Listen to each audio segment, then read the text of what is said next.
Hello there, Josie here, your separation survival specialist.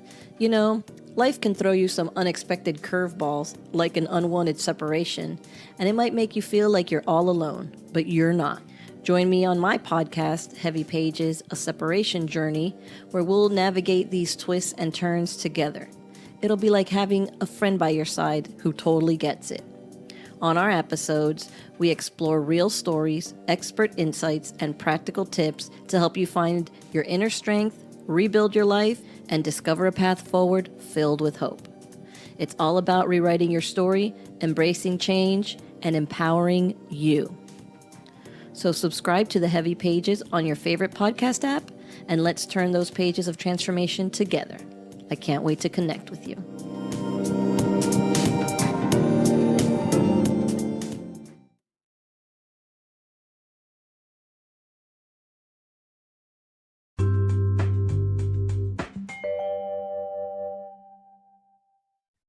Hi, everyone. Welcome back to the Hearts to Mom podcast.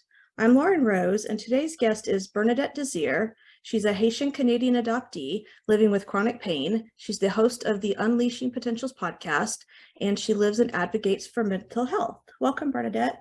Hi, Lauren. Thank you so much for having me. All right, so first let's talk a little bit about your chronic pain journey. When did it start? What do you deal with? Things like that. Yeah, sure. My chronic pain started probably around 3.5 years ago. It was gradual because I started to feel pain in certain parts of my body, mostly my lower back. And I would take Advil, Tylenol, thinking that it was just a sprain or, just being tired from being a mom and from doing regular chores and whatnot. And over time, it started to get worse. My body started to ache more. And from that point on, it spiraled down pretty quickly. And that's when I went to see doctors and I had some treatments and other things that could help me. Mm-hmm. Yeah, I think that we've got a lot in common. So, I'm an adoptee too, and my chronic pain, I had migraines, but then my body chronic pain started with back pain also. Mm-hmm. So how does chronic pain affect your everyday life? Oh boy. It feels like I'm not my age. It impacts it in so many ways because even up to now, I couldn't walk too far. I still can't, or stand too long, sit too long. I have to keep moving around. And of course, as a single mom, there are duties and things I have to complete and take care of the house. So it was very challenging, still is at times. And I find that I would have to put limits on certain things that I had to do during the day. No matter how much I wanted to complete them, I just couldn't do them at all. And I just had to pause, which is very hard for us to do in the hustle society we live in, is to go, go, go. So I just had to learn to pause and manage the pain the best way I know of. So is that your best strategy for being a mom with chronic pain, is limiting what you're doing and not just go, go, go? Yes, it is, because when everything started, even throughout all of that time period it started, I had to find what my priorities were, obviously my kids, but I had to also learn to be kind to myself, and the way I thought of myself had to change. And it was like, it still is like I'm a new person, the way I have to do things and certain habits. Yeah. Yeah, I completely get that. That's one of my, big tips is pacing yourself. And you can't do it all when you've got chronic pain, chronic illness, and you're trying to be a mom, because your kids have to come first. So that means that other things have to come second or last.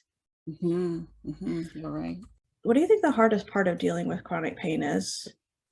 Ooh, it changed my life. The hardest part is not being able to do what I used to do. Example, I could run, walk any distance, and I could stand and do anything like anybody else would. But now I can't. It's not that I can't fully do it. I have to set limits on how much I do, right? And also the hardest part is trying to find relief, because not all different reliefs or methods work for everybody. And also one of the hardest part for me is, seeing healthcare professionals and at the end saying that, I'm sorry, there's nothing we can do to help you. This is something you have to just live with. It took me time to understand that. And obviously through the whole process, there was anger and grief and helplessness. And there's been lots of good days and lots of bad days. But through it all, I think I'm doing what works for me. Yeah, you mentioned grief, and I think that's a really important aspect of accepting a chronic illness diagnosis is grieving the health that you had, the things that you could do, the things that you can't do, the things that you've lost. And I mean, I had to experience that myself. I mean, I lost a lot of my functionality. Like I can't stand for more than a couple of minutes. I have to sit down to do pretty much anything.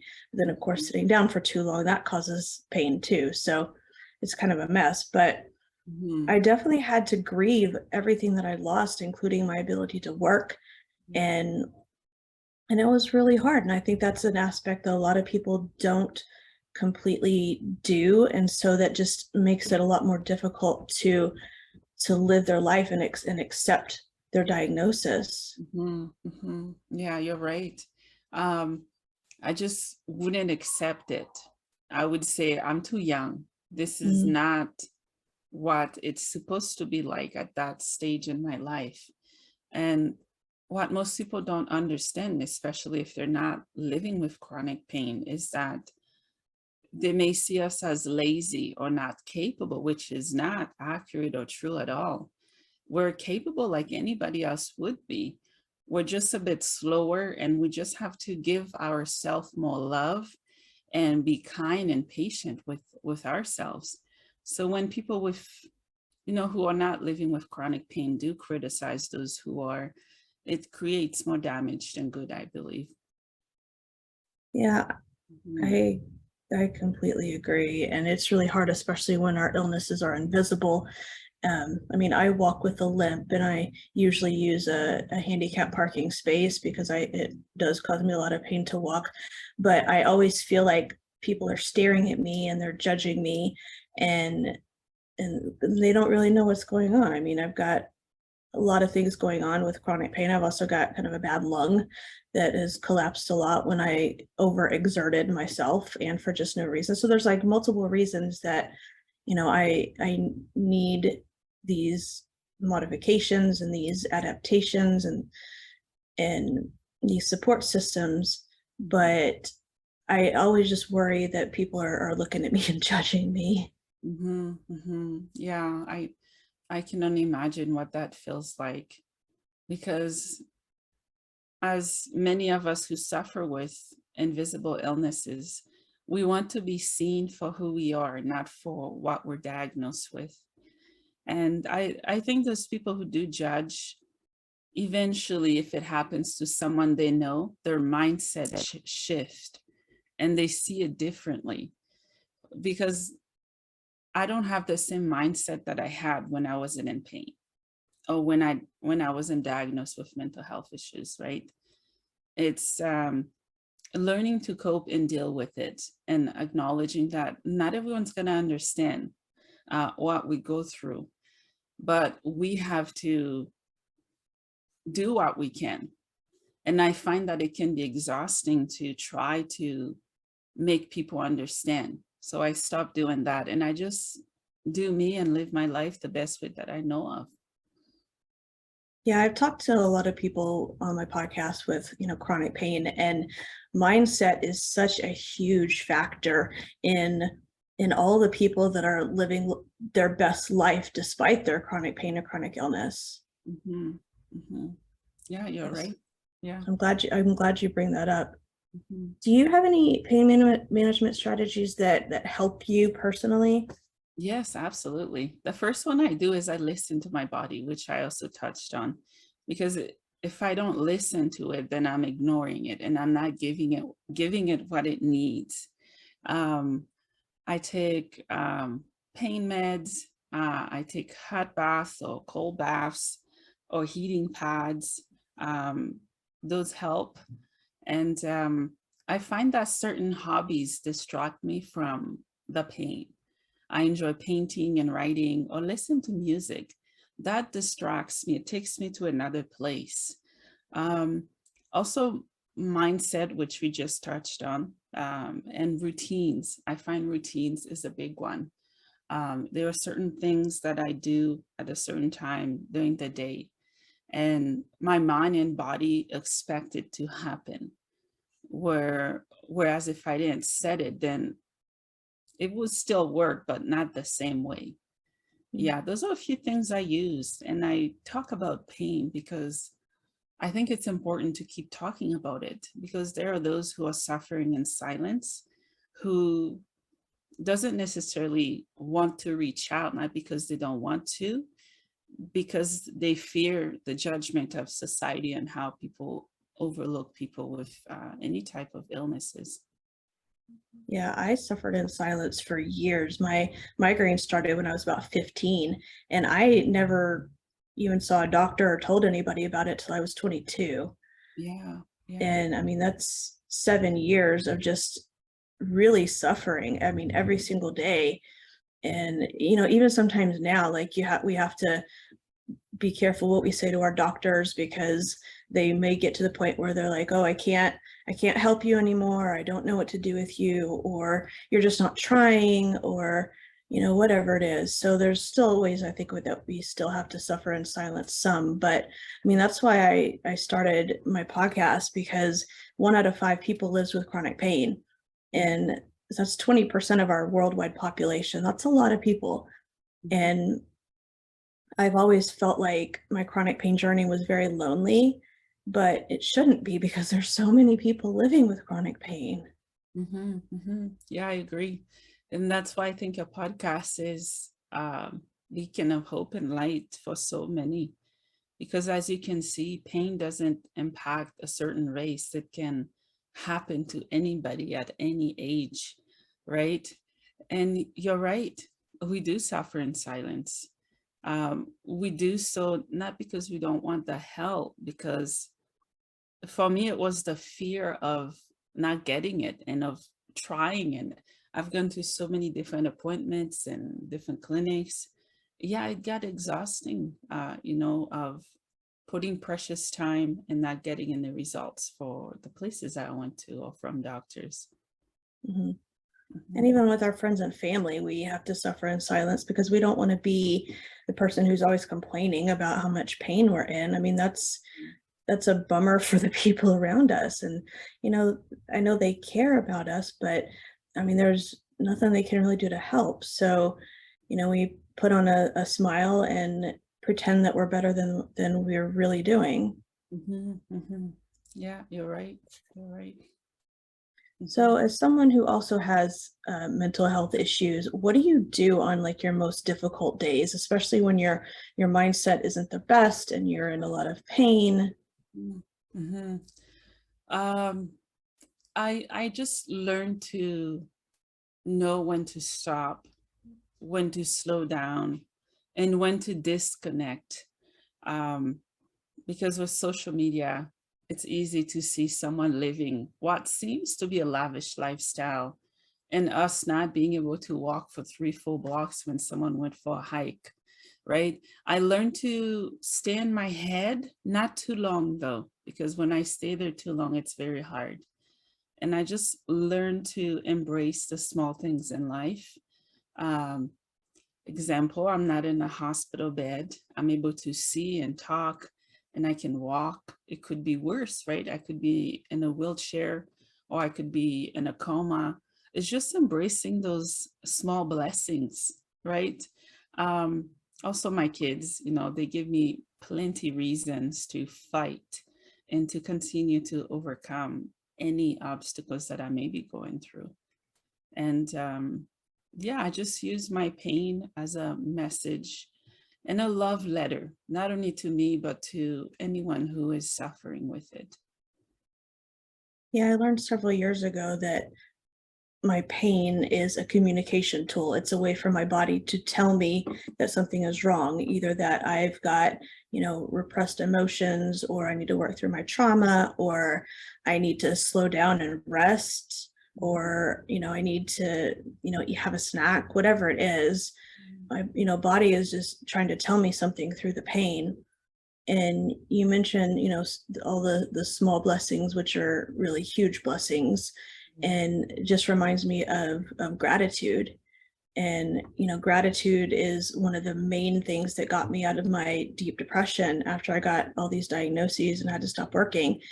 Is exactly what you're talking about. Like, it hurts me to walk, but at least I have legs and I can walk.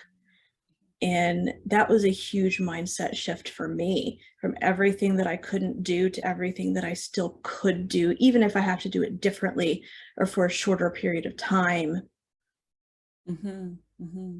Yeah, yeah, yeah. Again, it's to be gentle and to understand that sometimes some of the obstacles or illnesses we have to change our lifestyles. We have to change how we see life, because when we're 20, it's not the same as being 30, 40, 50. It's adapting along the way in life.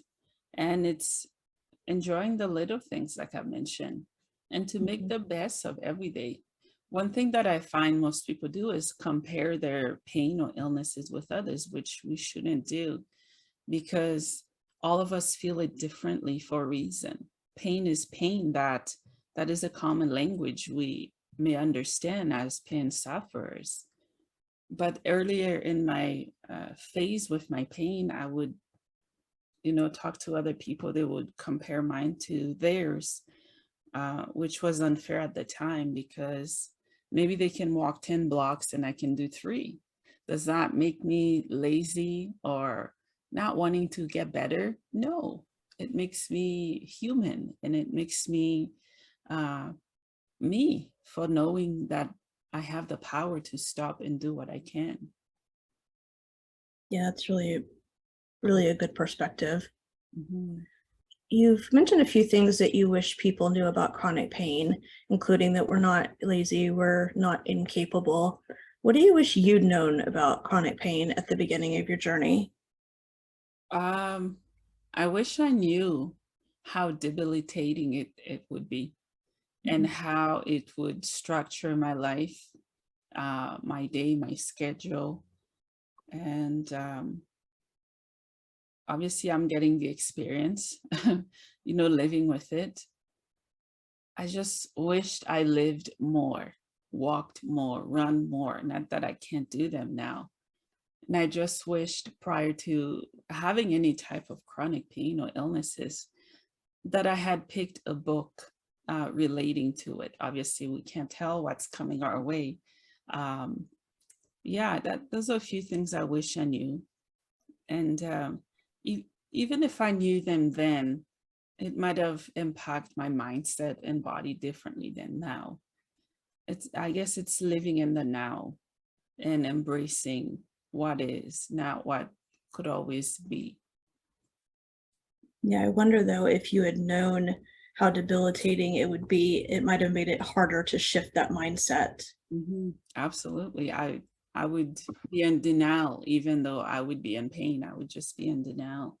Mm. And, I wish people would know that we're not lazy. We're capable of contributing to society, and we're very capable of caring for our kids and uh, doing the dishes and the small things that we do.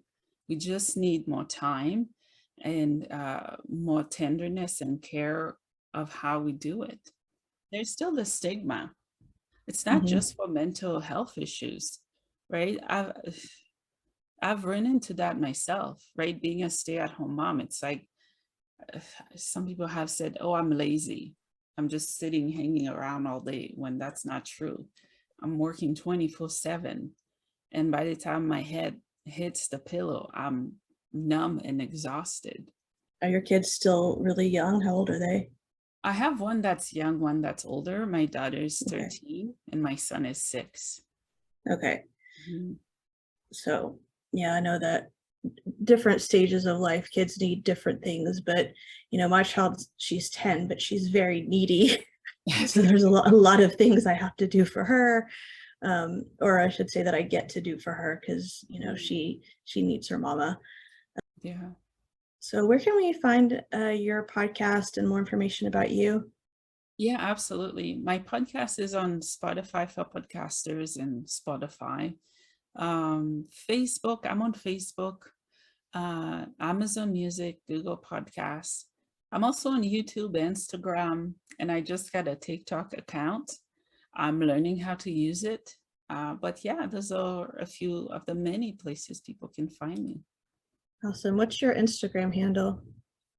Oh, I'd have to send you that one. Okay, that's fine. You can send it to me. I'll put it in the show notes. Yeah, thank you. Okay, well, thank you for coming on. Thank you so much for having me, and thank you for what you do. I can feel the desire and the willingness to help as many people as you can, and you are. And you've helped me just by bringing me on your show to talk about it. So I thank you. Oh, thank you very much. Mhm. Well, make sure to subscribe to this podcast so you don't miss any health, parenting, and life advice. For my freebie, 30 Ways to Relieve Pain Without Taking a Pill, go to ithurtstomom.com/tips. If you have any comments, suggestions, or want to be on this podcast, email me at ithurtstomom@gmail.com. I wish everybody a blessed and pain-free day. Bye. Are you a mom trying to balance chronic pain and illness with being a good parent? Does it feel hopeless and lonely? With the It Hurts to Mom podcast, you'll gain encouragement, support, and maybe even hope. We discuss chronic pain, parenting, health, and general life advice with both experts and people who understand what you're going through. I'm host Lauren Rose, a disabled wife and mom living with chronic pain, depression, anxiety, and complex PTSD.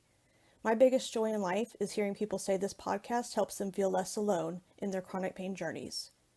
Check out the It Hurts to Mom podcast on Apple, Spotify, YouTube, or just about anywhere you get your podcasts. Let's walk together on this adventure of chronic pain and illness.